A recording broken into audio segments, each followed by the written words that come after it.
우리는 어쩌다가 고양이에 빠지게 되었을까요? 여러분은 지금 고품격 반려묘 프로그램 고부에서 준비한 강연 프로젝트 어쩌다 고양이와 함께하고 계십니다. 저는 고부의 MC 박지선입니다. 안녕! 반갑습니다, 여러분. 네. 좋습니다. 지난주에 이어서 우리 고부의 목소리, 고부의 1호 시청자 김보민 성우님 함께 해주고 계시는데요. 우리 성우님, 네. 좀 짓궂은 질문일 수도 있어요. 지난주에는 네. 옆에 량홍신이 계셨었고 네. 오늘은 옆에 미하홍철 선생님께서 계십니다. 아. 평소에 두 분 중 누구를 더 좋아하셨습니까? 지수 MC 얄미워지려고 하는데요. 저는 두 분 다 좋아요. 아유, 그러지 마시고요. 저는 김미하홍철 선생님이 더 좋아요. 왜? 이분 지금 저기 무대 뒤에서 화나라고. 강연 망치라고. 예. 아닙니다. 저도 두 분을 모두 다 너무 좋아하고 존경하는데요. 오늘은요, 량홍신 선생님께서 강연을 또 준비하셨다고 합니다. 저 무대 뒤에서 아마 지금 엄청 긴장하고 계실 것 같습니다. 과연 량홍신 선생님께서는 어떤 강연을 준비하셨는지 여러분 큰 박수로 맞아주세요.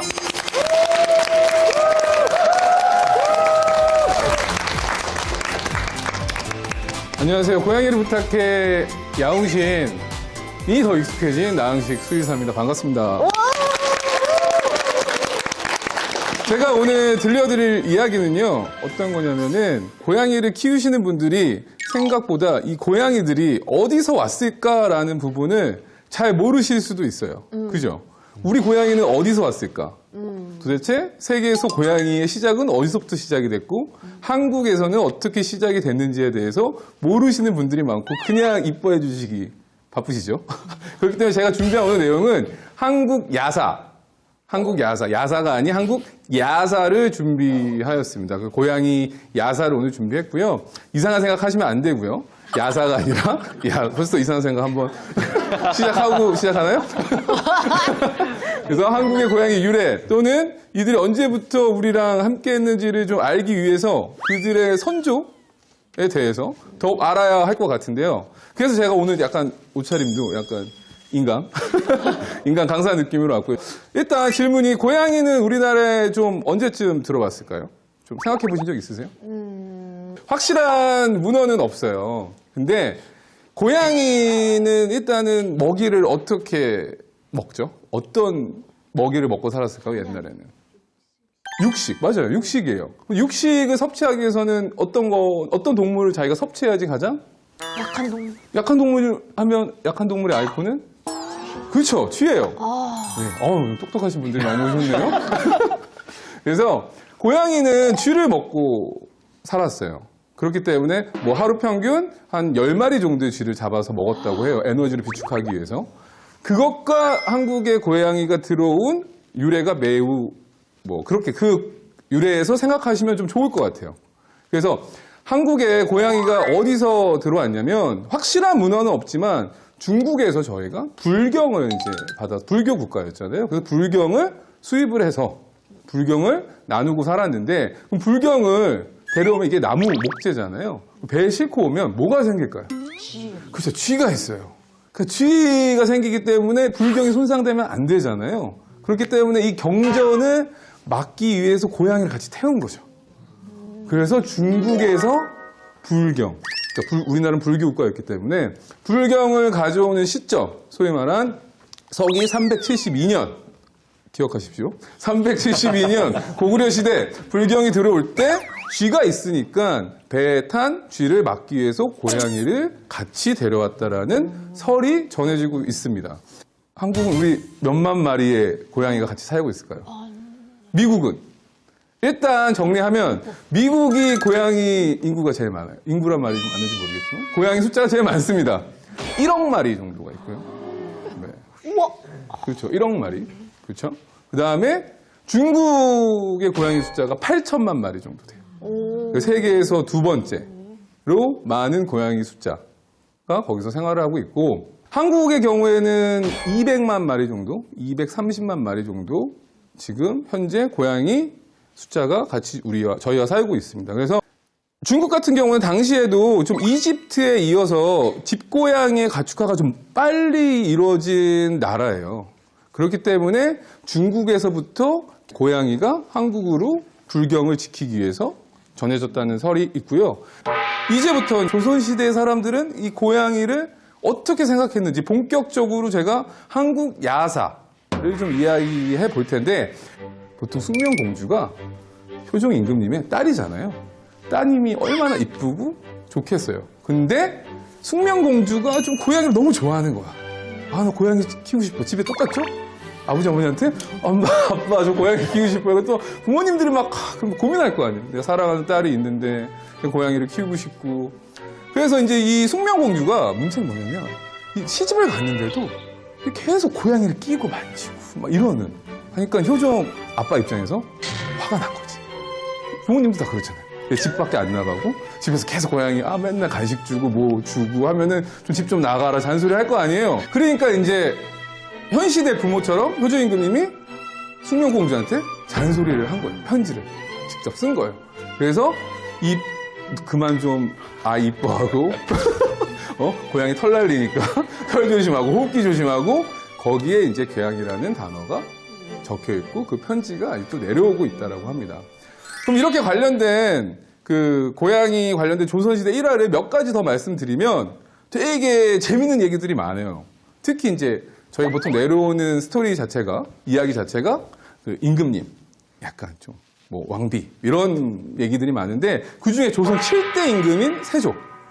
세조 관련된 재밌는 얘기가 있어요. 이 세조 임금님이 어느 날 이제 여러 곳을 방문을 할 거 아니에요? 임금님이니까. 근데 어느 이제 사찰, 상원사라고 하는 사찰에 들른 거예요. 그래서 이제 법당으로 이렇게 터벅터벅 가고 있는데 갑자기 난데없이 고양이가 자기의 골룡포를 탁 무는 거예요. 탁탁. 쳤겠죠. 그러니까 좀 이상한데? 좀 이상한데? 그 세조가 좀 이상한 것 같은데? 그래서 좀 이상한 것 같아. 느낌이 좀 안 좋잖아요. 고양이가 갑자기 나타나서 나의 골룡포를 치고 막 잡고 이러니까. 그러니까 밑에 장군을 시켜서 법당 안을 조사해봐라 한 거죠. 그랬더니 법당한 그 불상 밑에 자객이 숨어 있어요. 어머머. 그래서 지어낸 게 아니고 내려오는 이야기입니다. 그래서 세조가 너무 감동을 받은 거지. 이 고양이가 나의 생명을 구해줬구나. 이 고양이가 자객이 있는 걸 알고 나에게 양념펀치 날렸구나. 양념펀치를 날리고 날 잡아줬구나. 너무 감동받았어요. 그래서 세조가 이 상원사라는 절에 묘전이라는 걸 만들어서 고양이를 이제 돌봐줘라. 그리고 전국에 얘기했죠. 고양이를 다시는 죽이지 마라.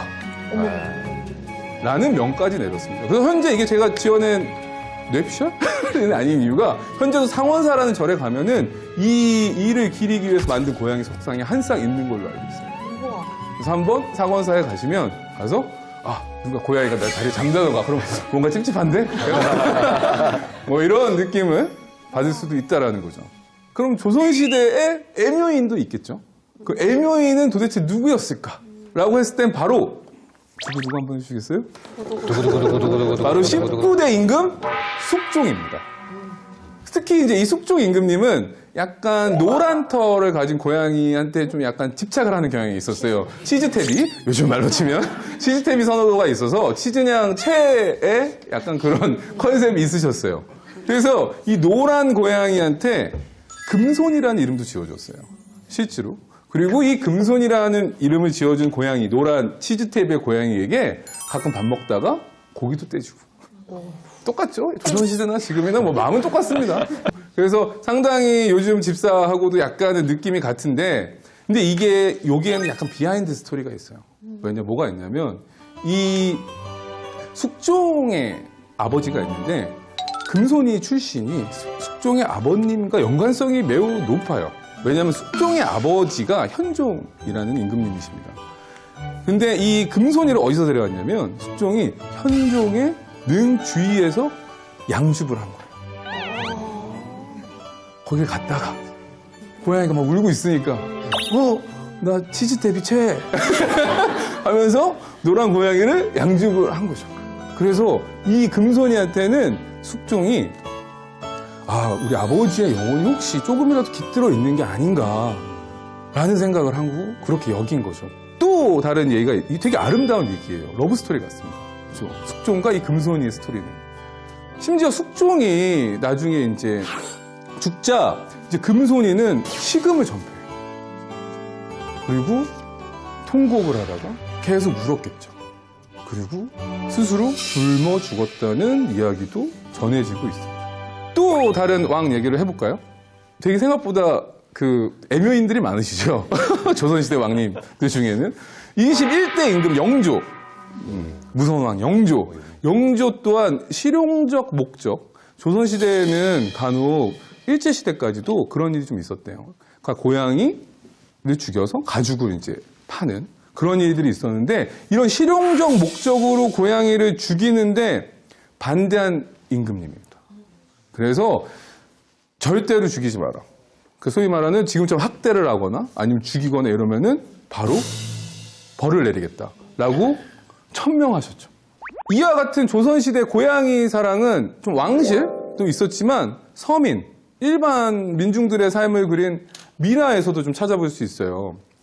저희도 지금 보면 고양이들 많이 좋아하시잖아요. 그럼 뭐 봐요? 고양이 만화 보고, 고양이 용품 펜시 보고, 고양이 뭐 스티커 사고, 뭐 이러지 않나요? 고양이 뭐 핸드폰 케이스 보듯이.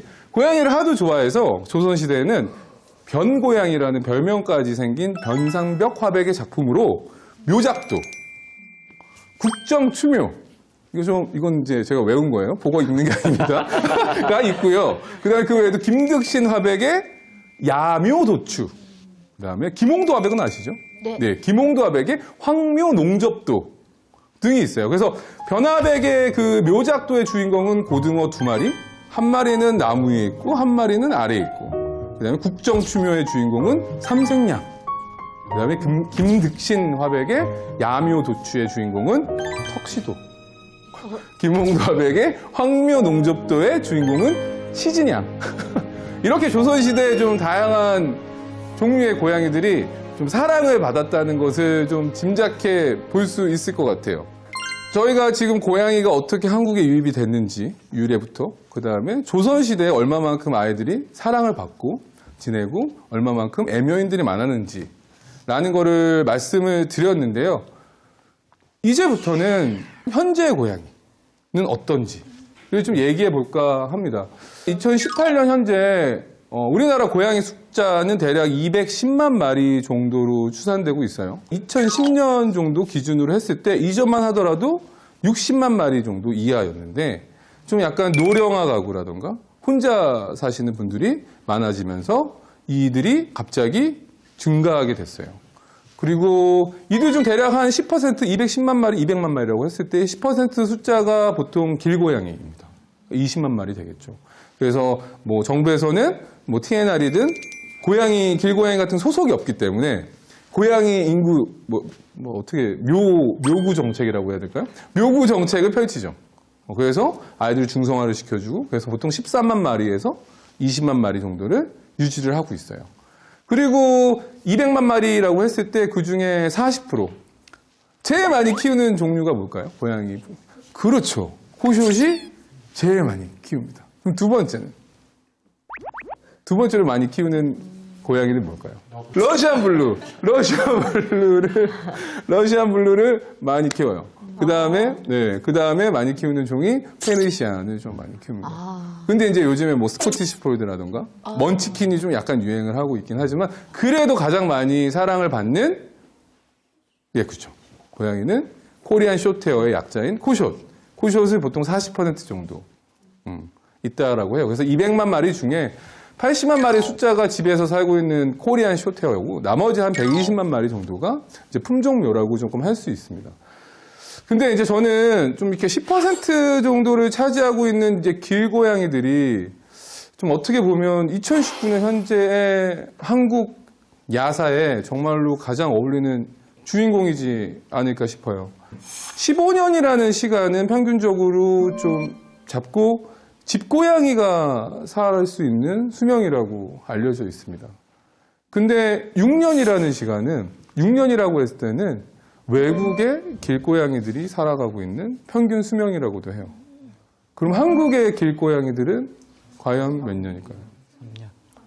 3년이죠. 3년이라는 시간은 사람의 나이로 환산을 했을 때 28세예요.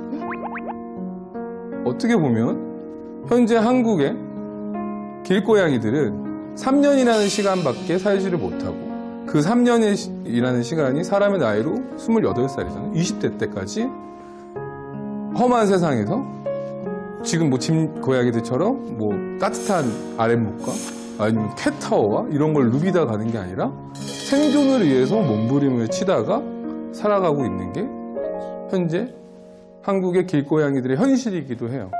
그래서 제가 말씀드리고 싶은 거는 조선시대에도 이렇게 애묘인들이 많고 국가에서 어떻게 보면 고양이를 죽이지 마라. 죽이는 자에 한해서는 벌을 내리겠다라고 했는데 아직도 현재 한국에서 길고양이, 집고양이뿐만이 아니라 길고양이에 대한 인식은 아직은 약간 선입관을 좀 가지고 있는 것 같아요. 그러니까 품종묘는 집 안에서 같이 생활하고 너무 좋지만 길고양이는 도둑고양이 아닌가? 이렇게 훔쳐먹는 애 아닌가? 그리고 그렇게 하다 보니까 제가 생각하는 가장 중요한 말, 공존에 대해서 공존이 하기가 좀 힘든 상황이 현 시대를 살아가고 있는 길고양이의 상황과 맞지 않을까 싶어요. 그래서 저는 공존이라는 거는 같이 존재하고 같이 배려하고 같이 생활해 나가는 좀 길고양이와 함께 살아가는 좀 핵심적인 말이라고 생각을 해요. 그래서 집고양이가 소중하듯이 길에서 힘든 삶을 헤쳐나가는 그 길고양이들을 위해서 좀 따뜻한 눈길을 주셨으면 좋겠고요. 제가 준비한 짧지만 임팩트가 있었나요? 네. 네, 그래서 제가 준비한 한국 야사는 여기까지고요. 끝까지 들어주셔서 감사합니다.